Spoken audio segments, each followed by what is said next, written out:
Kusung-kusung ote purahawa Jangan dikai kahani bokoro Jangan matui duli jabai jotolo Jangan cintai nai bori muno Kelai nai bori muno Kusung-kusung ote purahawa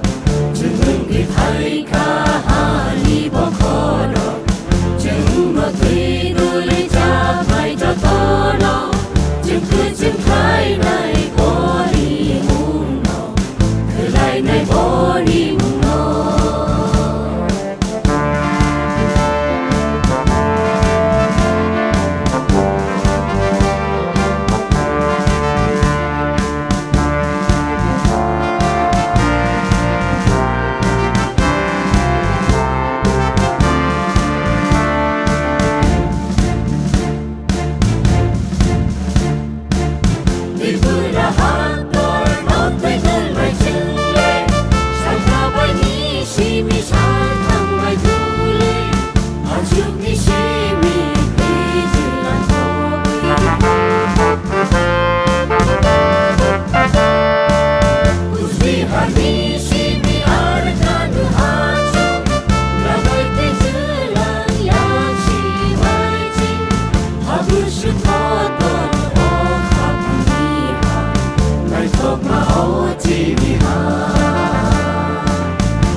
Kusung-kusung ote purahawa Jangan dikai kahani bokoro Jangan matui duli jabai jotolo Jangan cintai nai bori muno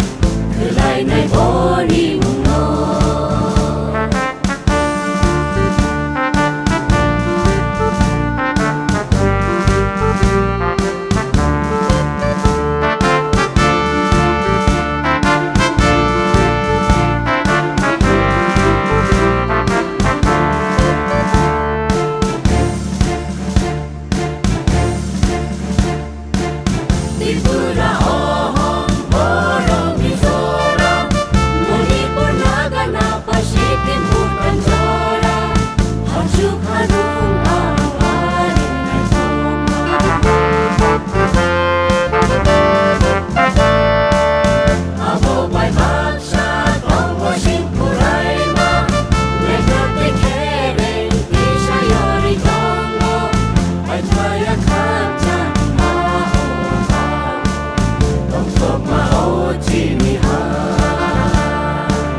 Jimmy Ha